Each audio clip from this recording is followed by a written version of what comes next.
Hey y'all, it's I'm No Superman again, back with a chapter review and discussion for One Piece chapter 1023 called Spitting Image.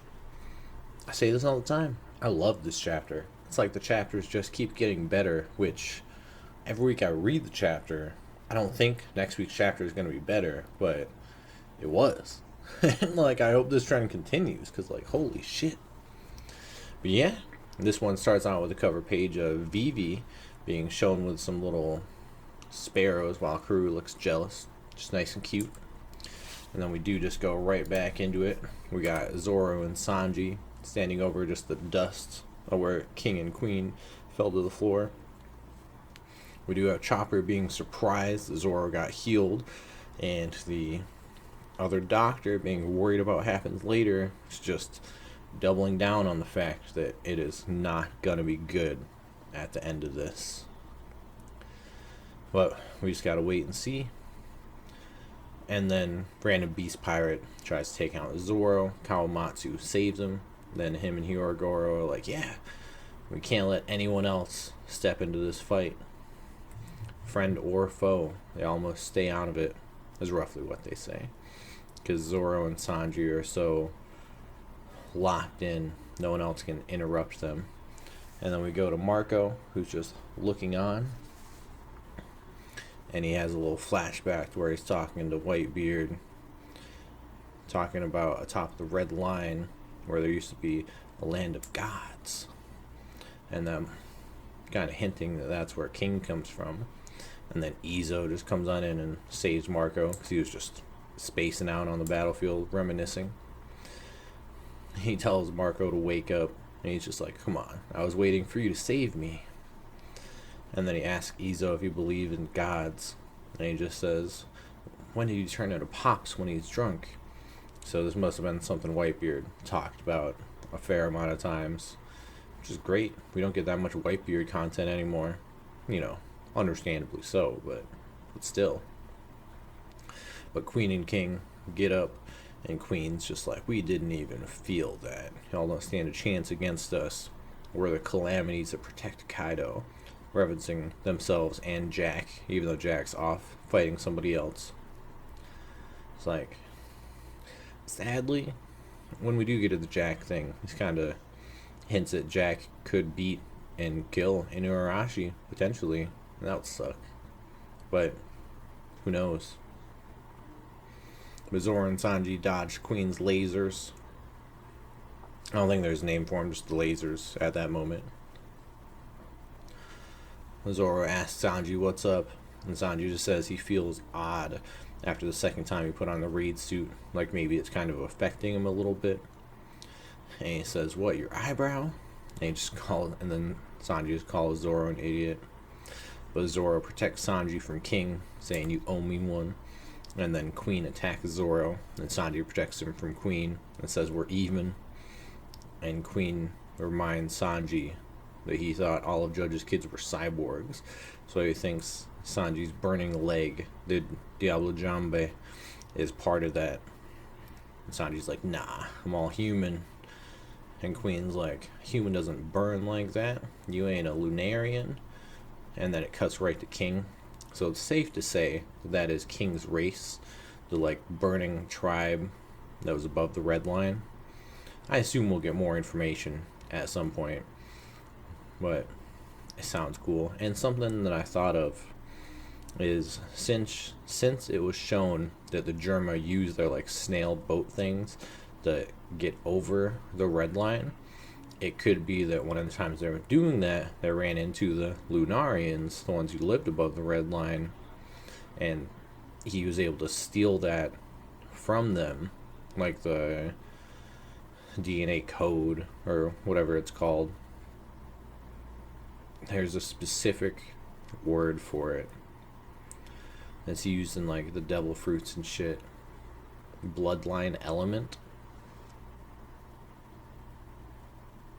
I don't know if that's the right word. It's something. It's blank line element, I think. Shit. I'll try to remember it later. No biggie. But I'm assuming we'll get more information about that too. And then Sanji just says, no, it's the heat of his passion, which surpasses temperature of a flame. Of flame, I should say. But whatever. And then Sanji attacks Queen, and he shows Queen is using haki on their arm in order to block all of the attacks. And states, let me show you the power of a cyborg even a Vegapunk can't create. Kid. He's talking down to Sanji. And kind of talking down to Vegapunk too, who is renowned as like the best scientist out there. So I hope we get to learn about Vegapunk, because we still know not very much about him. It's hinted at that they were on the same team, that Mad's team that was mentioned a few chapters back. And then after that, it goes to Zorro versus King. Zorro attacks him, but King's sword like changes itself. There's little notches in it, and he is able to use that to pull Zorro's swords away and kind of like toss him to the side. And then it looks like he punches him in the face, but Zorro somehow holds it with the sword in his mouth, the one that didn't get taken away. The Wado Ichimonji. I probably said that wrong, but the Wado sword that he got from Kuina and his sensei.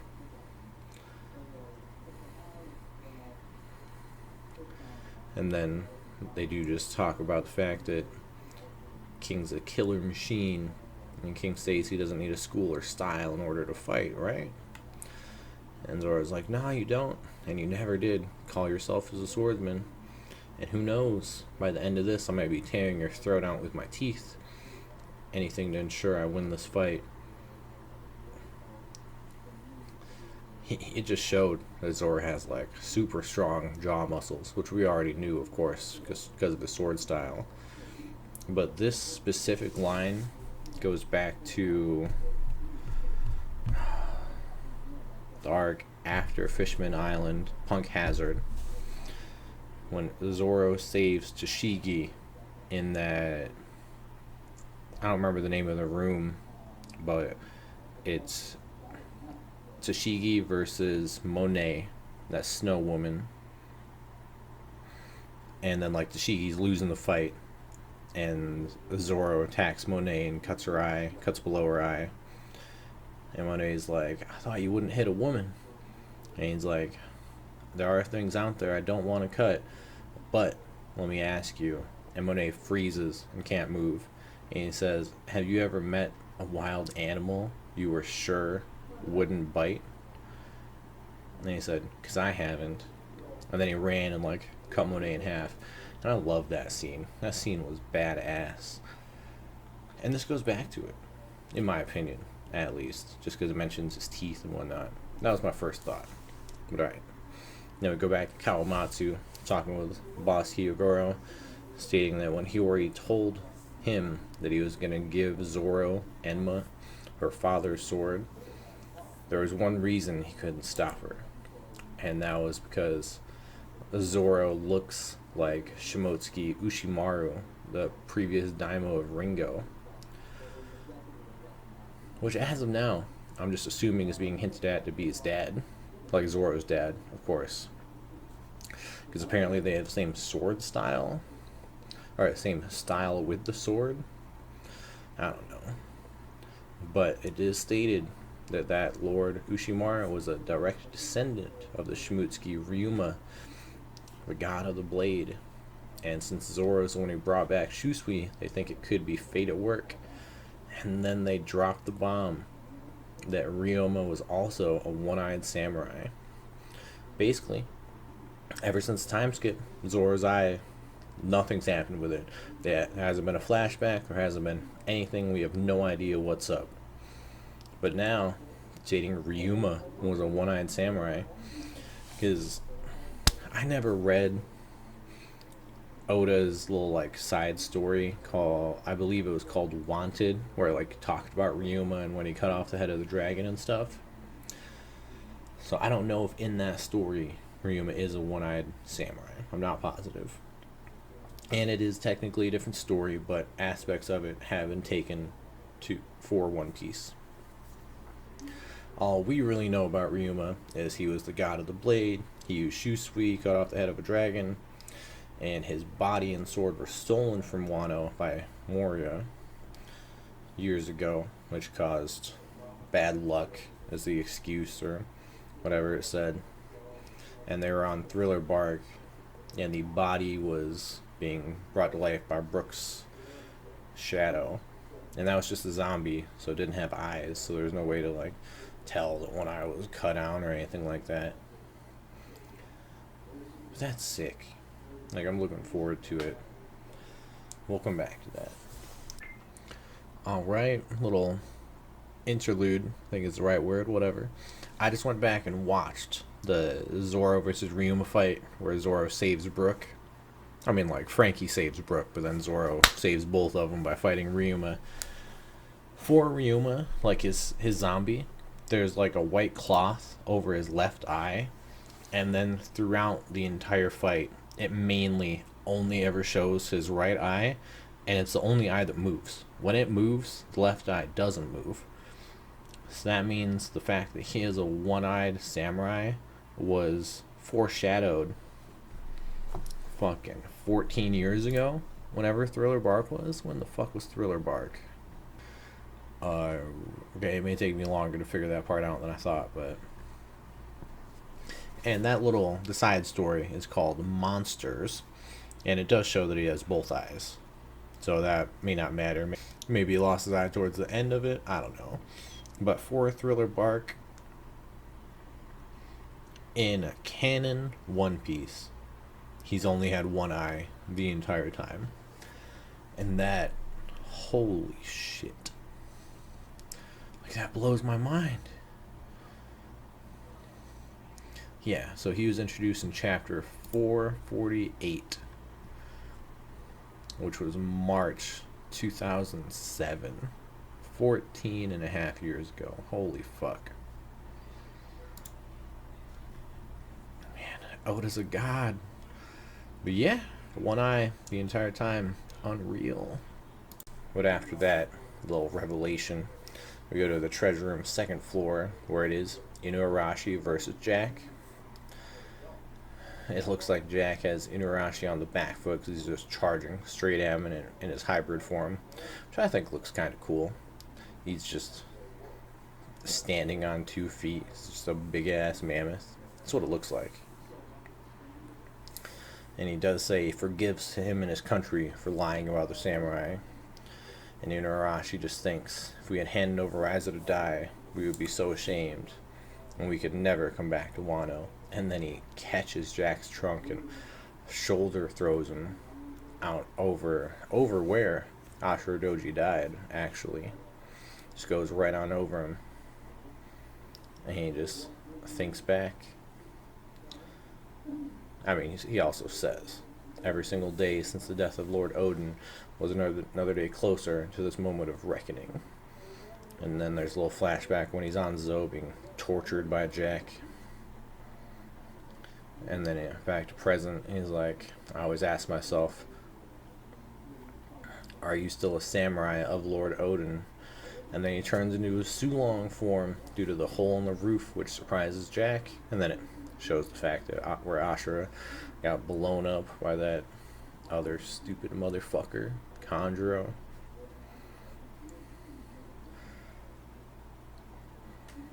Yeah, but Inuarashi just states they would let that city fall just to ensure they reach this decisive battle, because only by winning this fight at whatever cost will dawn come to the world. And then we go to the front entrance of the Skull Dome, where Perospero just got knocked outside by Nekomamushi. And Neko just states, if it wasn't for Pedro, Luffy never would have shown up, and this raid would have ended in failure for sure. And Wanda and Carrot are both still outside. They were damaged earlier, I mean, it kind of makes sense. But they were still outside, so they see Nekomamushi, and they see him turn into one. And Neko says, I hope you're watching Pedro. Have a drink if you got one.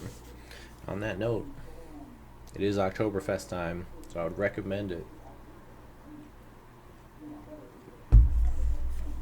There are better ones than Legumbre, but it's still good.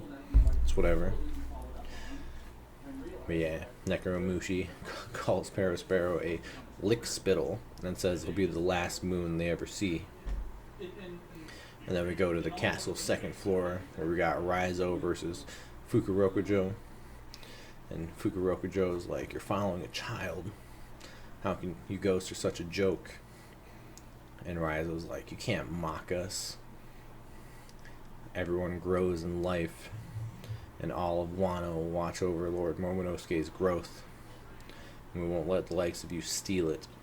And then we go down to Tokage Port, and it shows all of Law's crew that's not, Ano Nigashima, stating like, "It's Kaido, what's he doing down right here? What's he doing down here? And do we have to fight him right now?" And some of them there's multiple swords. That guy's got like 2 little daggers. There's people with guns. The mud guy jumped onto Gene Bart, that like half giant dude, I think. Half giant at least. So he was scared. He wasn't prepared to fight like everyone else. He just ran. Everyone else just instantly pulled out their weapons. Then the final page, double spread page. You got Momo turned into a big old dragon. It's right in front of Luffy. He still looks smaller than Kaido, but way bigger than he was 2 chapters ago. That's for sure. There's a little flashback to where they first met in that trash compactor back on Punk Hazard. Yeah, I just said it. I should still remember it.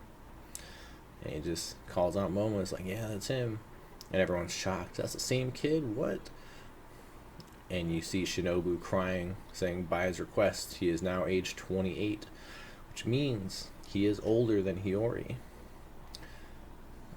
And Luffy asks why she's crying, and she says, "My lord, you look just like," and it trails off.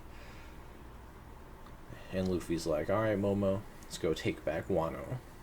So that's it. No break next week. A few things. Can only assume Momo looks just like his dad, Odin, because that's just how it works out. That's baller. Zorro is, I feel like there's too much hinting at and stuff like that. He must, in my opinion, be from the Shimotsuki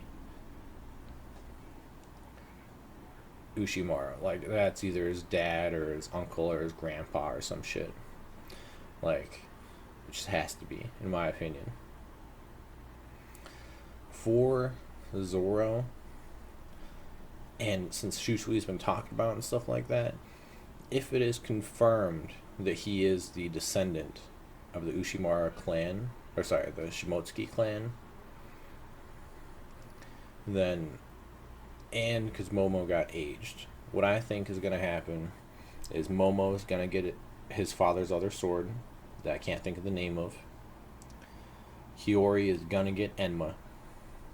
Zoro will get Shusui, and Tenguyama will merge Zoro's cursed sword with the other cursed sword that was mentioned at the beginning of Wano, that Luffy like stole and then Zoro saw right before they fought, right before they ran away from that headliner Hawkins, or Zoro just like pushed Hawkins away. Because all the swords Zoro has are from someone else. They're not like his sword of legend. So I feel like he has to get his own sword at some point. And in Wano, where he has a cursed sword and its brother's cursed sword, or its sister's sibling's cursed sword, is there, and the descendant of the guy who made them is also there, I could see of them like melting down the swords and creating Zoro his own sword, which will either be like extra cursed and only good for Zoro, potentially, or just, getting rid of the curse and he'll be set. But for sure, I picture Zoro keeping Enma. No, Shusui. I feel like he will be allowed to keep Shusui, and the residents of Wano will be A-okay with it. maybe because like Momonosuke says like he's keeping it Shusui, but I feel like he'll gain the respect of everyone. But when we go back to the Momo thing, where Raizo says everyone grows in life and Wano itself will watch over Lord Momonosuke's growth. Now that he has grown, the residents of Wano, who are currently in the Fire Capital sounds wrong. Fuck. Fire Festival in the capital of Wano, which I don't remember the name of the capital, but the Fire Festival, they may be able to see the dragon fly up carrying Luffy, and then they'll see two dragons on top of Onigashima. I don't know. God, this was a fantastic chapter. I love Zoro. I love Sanji too, but Zoro is the better character, and that's all there is to it. Man, I'm so glad there's no break next week. I'm loving it. Everything's so good. Whew. I'm just excited. I'm looking forward to the future. Yeah, if you watch this, I appreciate it. Y'all have a good one.